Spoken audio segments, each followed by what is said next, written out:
DC Vigilante here. Just a wee quick talk. Let's talk about Gotham and Krypton. Right, for me, out of the two of them, I'm going to talk about the pros and cons. Right, both series. Oh, I couldn't wait for both of the series, and I got the premise straight away. We're not talking about Batman. We're talking about Gotham City itself. We're talking about Commissioner Gordon. And I'm tempted to buy the graphic novels of Gotham. But of course, there's some people out there that felt that this is bad because it doesn't have Batman in it. I mean, that's almost like saying, well, Smallville's not good because it doesn't have Superman in it and stuff, even though he's there. But we need to explore these worlds because these worlds will enhance the character that will soon embody that place, right? So with Gotham, you've got the promise of young Bruce growing up and their take on the villains and the dynamics of the characters in it. With Krypton, there was a lot of interest since Man of Steel came out. I knew a lot of people that came over to me and was interested in Krypton. But, and by the looks of things, Krypton was mainly filmed in Britain. I think there's a lot of British actors. And it started off, Krypton, for me in a good way. And the series is okay, but for me, it got too complicated. And when I watched Krypton, I was half expecting Man of Steel, Krypton, or I was thinking more of like the comic books of Dan Jurgens, was it, or something, the more luscious green approach.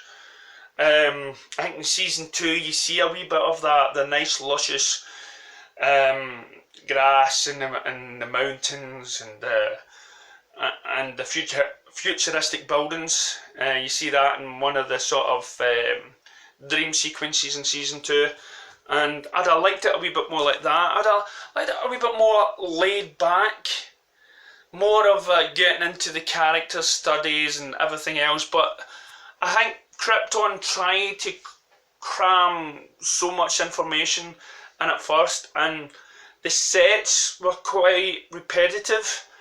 You didn't really feel the majestic of Krypton.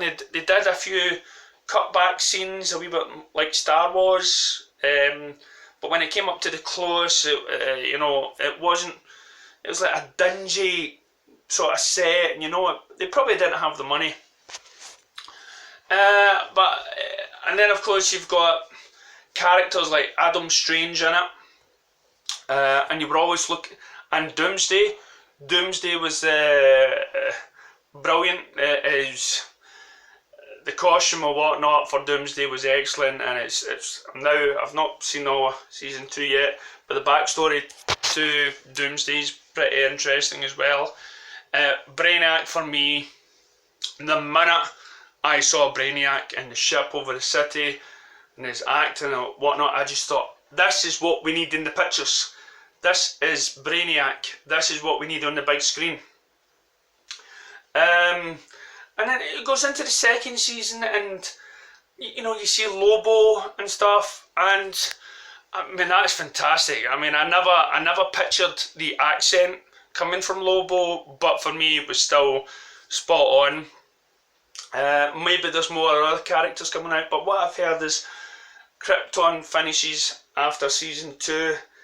And to be honest, I'm a wee bit hurt, but I'm a wee bit okay about it, because it, again, some of the, I mean, I like Zod and everything else, I like but then we got into the children, and who's the son of him, and she's the daughter, she's been brain wiped. What's the war for? Why are they warring? Why are they having a big war just now? Like that, and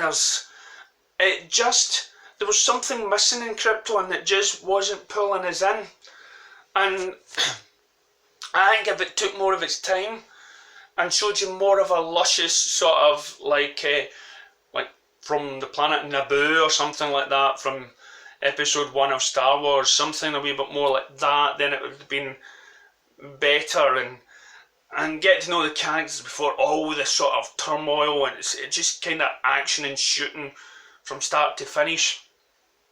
And maybe, when we talk about, the grandfather of Jor-El, I'd like to talk about maybe the Clone War that happened.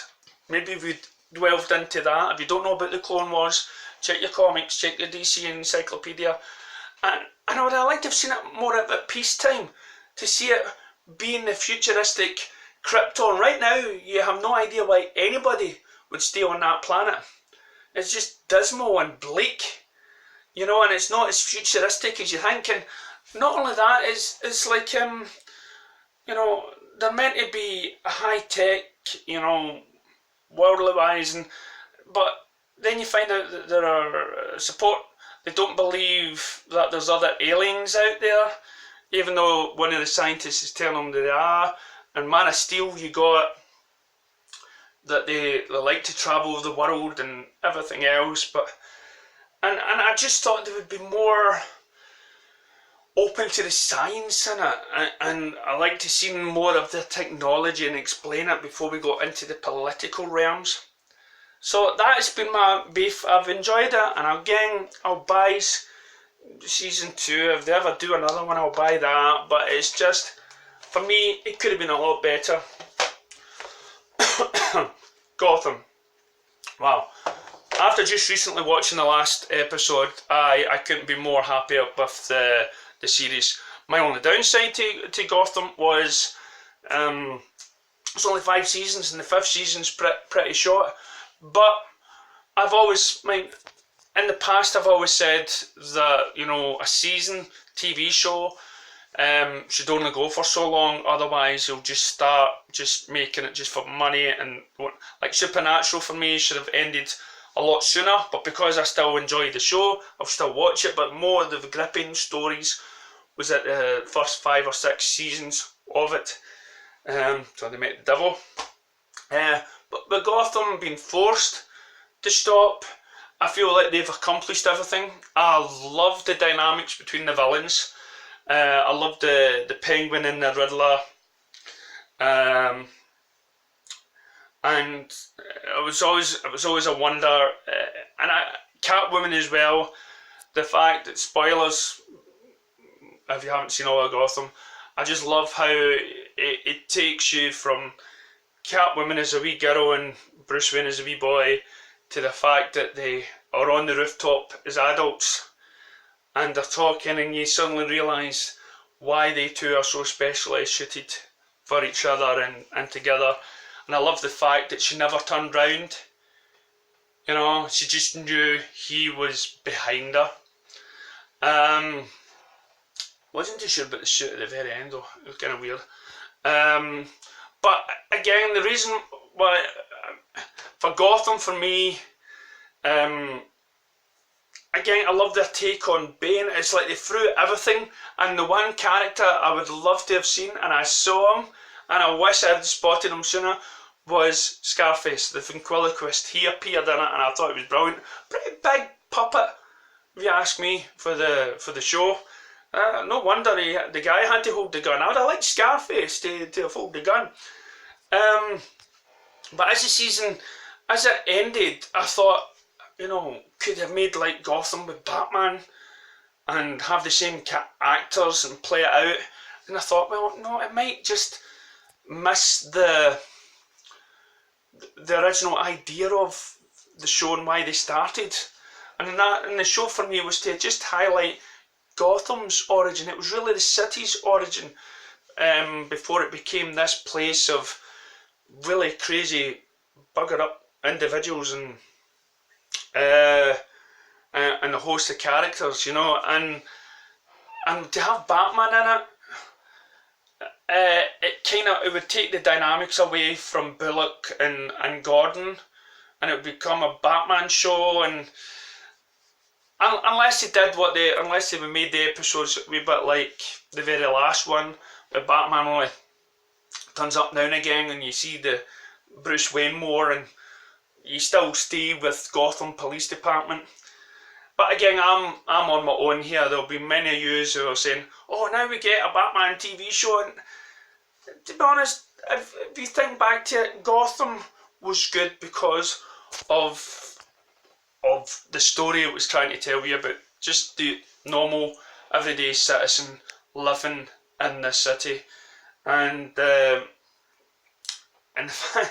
Barbara Gordon was fantastic in it with the baby and the gun, and you can see why he got a divorce.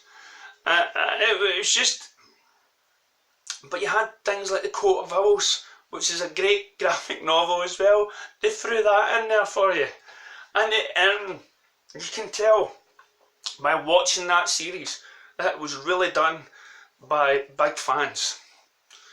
So overall, I like to thank the people of Gotham, and I would love, I think, did they move on to Pennyworth? I'd like to see what they do with Pennyworth. I just can't get it. But no, but as I say, I'll carry on collecting my DC box sets, and let me know your thoughts and feelings about your favourite DC TV show, and what maybe you think of Arrow coming to the end, you think the DC Titans. Let me know anything in your comments below. This is DC Vigilante, thanking you. This has been my truth.